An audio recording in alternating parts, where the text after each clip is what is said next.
Jonathan Odie facing several charges. Police say he started yelling about the president, then fired shots in the hotel lobby. Police say on Friday he opened fire inside President Donald Trump's luxury hotel. I had sex with Cassie and Sean. Basically, he would masturbate and tell me what to do with Cassie. My settlement put me in a box. Basically, I couldn't talk because I was on the suit. Years ago, before Cassie made her claims against Diddy, a former escort who Diddy hired exposed his wrongdoing. This man, Jonathan, explained what Diddy would force him to do to Cassie. And conveniently, after his interrogation tape was leaked, he was found dead. So let's get into it. The worst thing that Diddy could have imagined happening is happening because he tried to keep people silent for so long to cover up his antics. And I think he knew that the first time one person really spoke out about him, then other people would come out of the woodworks. And that's what happened with Cassie. Cassie filed this lawsuit. There was so much evidence and we saw a much darker side of Diddy that we've kind of known was there this entire time. As you guys know, they quickly settled, but this opened the doors for other people to speak out, including a former escort named Jonathan, who at one point was with Diddy and Cassie. This is a crazy story. Diddy is still being sued by 4 other women. You guys know Cassie and him settled, but this guy named Jonathan Odie, a former male escort, claims that he was with Diddy and with Cassie. Jonathan claims that he was hired to be Diddy and Cassie's sex slave. And I mean, it's a little bit...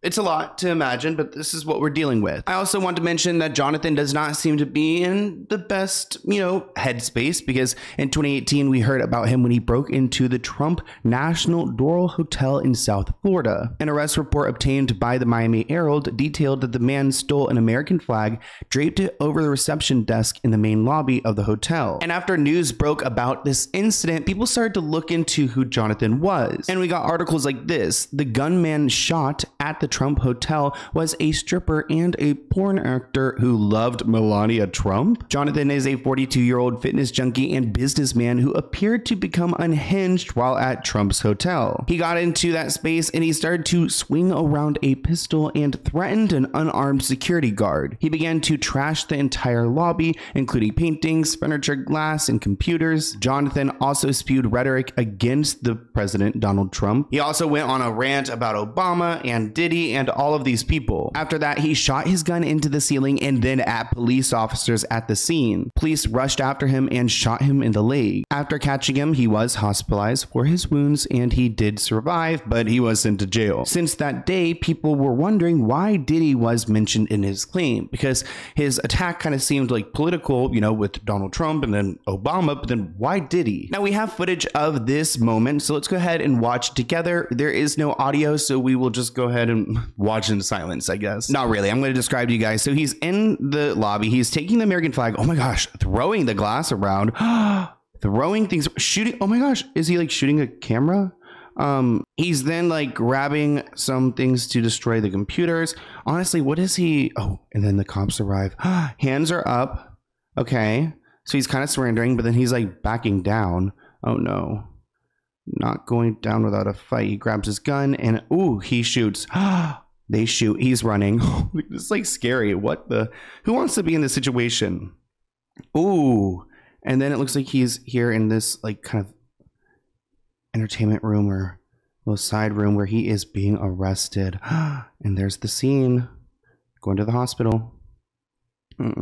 So obviously that was a really intense moment and people were like, what is going on with this dude? Like I said, he was a stripper and a porn actor in South Florida. He was on a website, I guess, called The Dancing Bear. Videos of parties that showcased women performing acts with strippers. And in his testimony, he also admitted that he was an escort. On the official police report under hospital response, it's recorded that Jonathan was still ranting about Diddy while getting treated. He claimed that Diddy offered him a settlement. He also claims that he had a settlement with the former president of the United States, the current president of the United States, and P. Diddy. So I don't know what his settlement with like Trump would have been, but it seemed like if he was like escorting for Diddy, then who else was he escorting for? After he was treated at the hospital, he was taken in for questioning. He made a lot of claims and the cops thought he was crazy. But now in hindsight, with Cassie coming out and sharing what she knows about Diddy, hearing what he's saying about Diddy, it's kind of like, wait, maybe he is mentally like going through it, but also there may be some like real truth to this.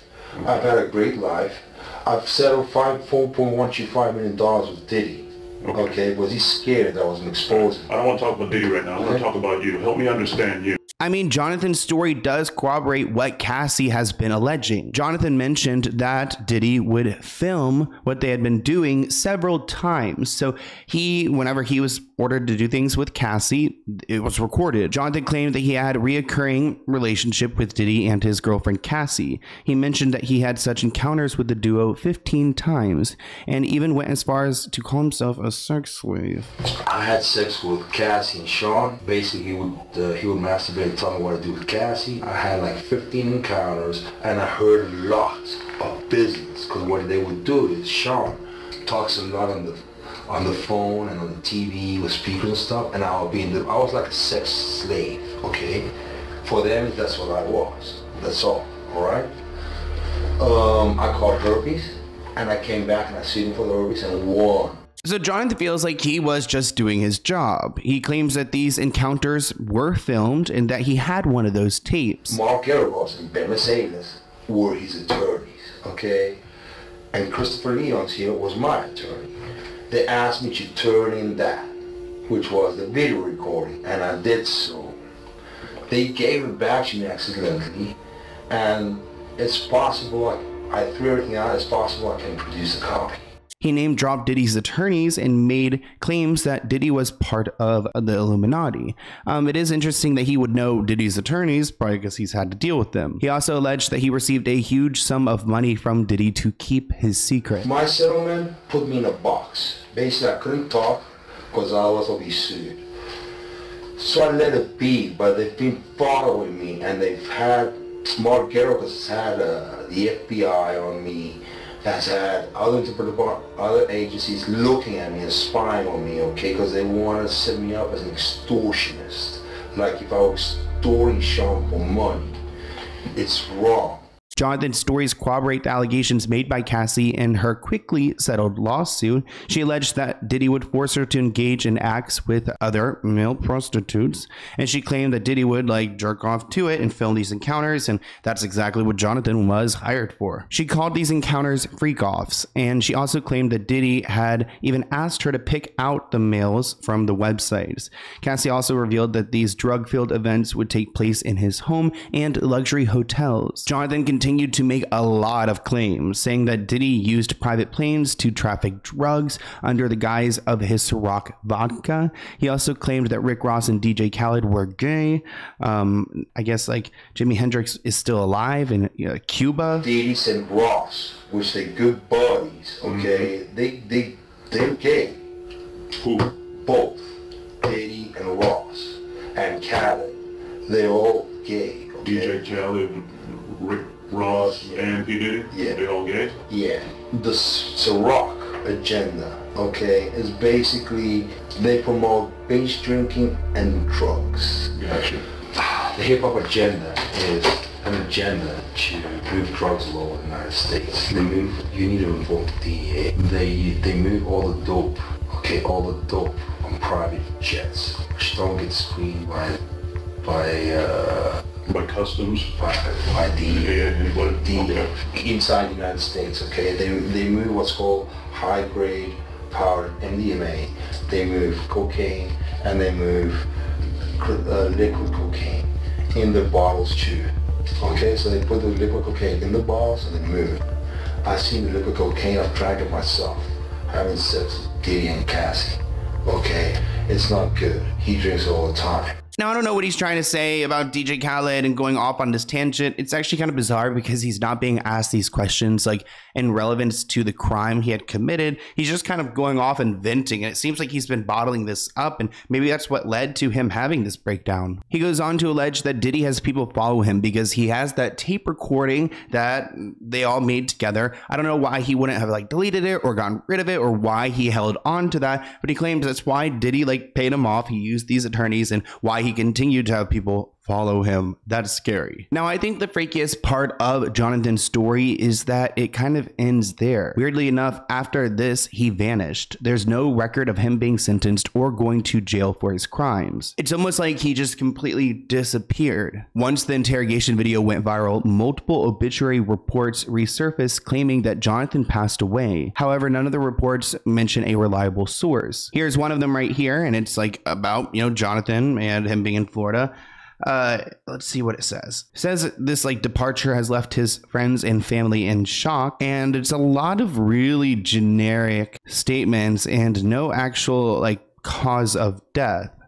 Also, wait, this was posted in December 2023, so like it would have been kind of recent. Looking at other obituaries, I mean, I don't know if you guys have read obituaries recently. I've read a few, like I did some research thing recently, and they are very personal. There's two thoughts I have after seeing this obituary. One, it seems like this person speaks very highly of Jonathan. He sounds like a nice guy. Did Diddy's freak-offs and forcing him into a settlement affect his mental health to the point where he shoots up a hotel? The obituary is very vague on his passing and the cause of his death. It makes it seem like someone wants to post this to confirm that he's dead, but really, does this seem legit at all? We have no real record. Now, since Jonathan's shooting incident, we have heard from some of his friends like Luis, who was on his way to Jonathan's home with eggs and coffee when he learned about the shooting. He claims that him and Jonathan worked out every day and that he was a nice guy. He was a dancer, he had a small dog, he did not expect this. He actually claims he was going over there because he was worried about Jonathan. I just want to see if he was doing fine. I'm surprised and confused. I've known him for 10 years. He's a good person. I'm really surprised he did this. His friend told The Sun that yesterday he was feeling bad. He told me he was feeling bad, and that's what he told me. But I never thought he was going to do something like that. Basically, I cannot discuss what's wrong with him. I'm just his friend. And for whatever reason, the story ends there. That's, all we know about Jonathan. Never saw that recording. He's supposedly dead. We don't have really any confirmation. We don't know how he would have died. It makes makes me like scared for myself, guys. I'm like over here like all my doors are locked, right? Okay. Yeah, a little bit scary, but I want to hear what you guys think in the comments below, and I'll see you in a new one soon. Bye, guys.